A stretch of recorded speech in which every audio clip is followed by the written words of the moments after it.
इस वक्त हमारे साथ हैं गृह राज्य मंत्री किरण रिजिजू जी, जिन्होंने आज ही अपना कार्यभार संभाला है। किरण जी, पहले तो आपको दूरदर्शन न्यूज़ की तरफ से मुबारकबाद। सीधे हम शुरू करते हैं सवाल को। नॉर्थ ईस्ट की तरफ से अभी तक एक टोकन के रूप में हमेशा जो है कोई भी मंत्रालय दे दिया जाता था। आप एक ऐसे पहले मंत्री हैं जिसको मेन स्ट्रीम में लाया गया और इतना महत्वपूर्ण विभाग आपको दिया गया है, गृह राज्य मंत्री बनाया गया है। क्या प्राथमिकताएं होंगी? आज प्रधानमंत्री ने कहा कि 100 दिन का एक एजेंडा बना के हर मंत्रालय देगा। हम लोगों ने मेरे मंत्री राजनाथ सिंह जी, हम दोनों ने आज सारे मंत्रालय के जो 19-20 डिविजन्स है होम मिनिस्ट्री के, सबका एक इनिशियल प्रेजेंटेशन लिया है और हम लोग ने ये समझा कि जो जो काम अभी तक चल रहे हैं और अच्छा चल रहा है तो उसको बल दिया जाना चाहिए, और जहां हमको लगता है कि रिव्यू होना चाहिए देश का कानून व्यवस्था के लिए तो हम लोग रिव्यू करेंगे।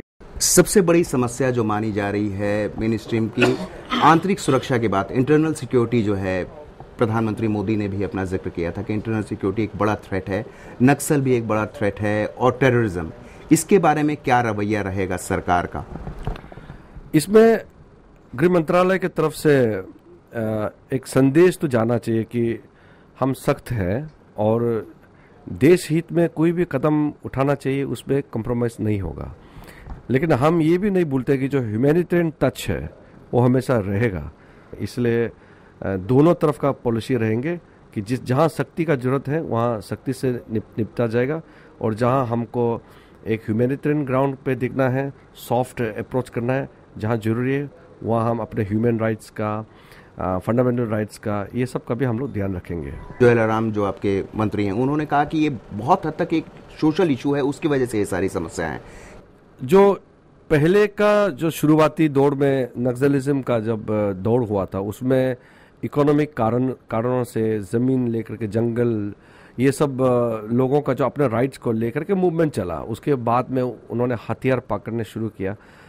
बाद में जब इसको पूरे जो लेफ्ट विंग वाले ने जब लिया, एक इंस्टीट्यूशन बन गया, जो आइडियोलॉजी के तौर पर इन लोगों ने काम करना शुरू किया और जो माओइज्म का रूप लिया, तो हम तो आज नक्सलिज्म को उस वे में नहीं देखते हैं, हम माओइज्म का हिसाब से देखते हैं। तो ये तो बड़ा थ्रेट तो है ही, इसके अलावा भी बहुत सा चीज़ है जो देश के लिए खतरा बना हुआ है। लेकिन जो इंटरनल सिक्योरिटी के हिसाब से ये निश्चय, ये जो है माओवादी जो है, ये बहुत बड़ा थ्रेट है। तो इससे किस तरह निपटेगी? आपने आज कहा कि आप प्रेजेंटेशन हुआ, उस दौरान आपको क्या समझ आया कि पिछली सरकार जो थी उनका रवैया ठीक था, या आप अब कुछ तब्दीली उसमें करें, कुछ बदलाव करेंगे? जो ग्रामीण इलाका में ट्राइबल लोगों का जो अपना एक जो प्रॉब्लम्स है, उसको तो हम बिल्कुल नज़रअंदाज नहीं करेंगे। लेकिन कोई भी चीज़ हमको लगता है कि उस अपना राइट का नाम ले करके अगर देश के लिए खतरा बना हुआ है तो देश तो सर्वोपरि है, देश सबसे ऊपर है, और देश हित में अगर कोई भी काम करना होगा तो बाकी चीज़ सेक्रीफाइस करना चाहिए, क्योंकि देश का सुरक्षा ही सबसे अहम मुद्दा है हमारे लिए।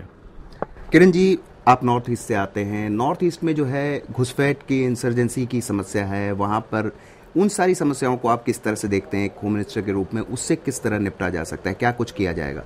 पूर्वोत्तर राज्यों का समस्या, उसका अपना एक कारण है, और वहाँ में इतना ज़्यादा संगठन है, इतना ज़्यादा जो ग्रुप्स हैं, और काफ़ी गुटों से बातचीत भी चल रहा है, सीज फायर है, और कुछ लोग भी बातचीत के लिए सामने में आना चाहता है, और कुछ संगठन ऐसे हैं जो दूसरे को बातचीत के लिए मना कर रहे हैं।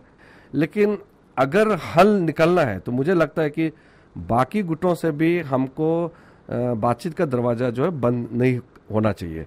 फिर भी हम इस पे निश्चित रूप से अभी तो हम नहीं कहेंगे, लेकिन हमारा दरवाज़ा खुला है, इसलिए आने वाला दिन में हम और भी गुटों से क्या क्या कर सकता है इसका निर्णय लेंगे। बॉर्डर डिस्प्यूट है चाइना के साथ, चाइना ने अच्छे संकेत दिए हैं आपकी सरकार आने के बाद, और वहाँ के विदेश मंत्री भी यहाँ आने वाले हैं। क्या भविष्य में देखते हैं कि स्थितियाँ सुधरेंगी, कुछ अच्छा होगा, चूंकि आप खुद उस प्रदेश से आते हैं? चीन के साथ हम रिश्ता सुधारने के लिए हमेशा से तैयार है। हमने दो पॉइंट मुख्य रूप से आज चर्चा किया है। एक तो संबंध अच्छा होने के लिए जो भी कदम उठाना चाहिए हम उसके लिए तैयार हैं। और जब तक बॉर्डर फाइनल सॉल्यूशन हम अपने जो सीमा का रेखा जो है परमानेंट रूप से हम नहीं खींचेंगे, तब तक दोनों के बीच में तनाव ना हो। और जो पेट्रोलिंग होते हैं तो उस पेट्रोलिंग के दौरान कोई ऐसा घटना ना हो जिससे बड़ा उसका अंजाम हो जाए, घटना हो जाए, तो ऐसा ना हो, इसका भी व्यवस्था हम लोग करेंगे। पिछली सरकार में कम्युनल वायलेंस बिल की बात आ रही थी, उसका आप लोगों ने विरोध किया था। इस सरकार में क्या कुछ ऐसा होगा कि उसका स्वरूप बदला जाएगा, उस तरह के बिल आ सकते हैं? उसमें जो कम्युनल वायलेंस वाला बिल में कुछ मुद्दे तो हमारा पार्टी की तरफ से वो सार्वजनिक रूप से सामने में आ चुका है, तो इसमें पॉलिसी के तौर पर अभी तय नहीं हुआ। तो प्रधानमंत्री जी और हमारा गृह मंत्री राजनाथ सिंह जी, उनके लेवल में अभी कुछ बातचीत नहीं हुआ है।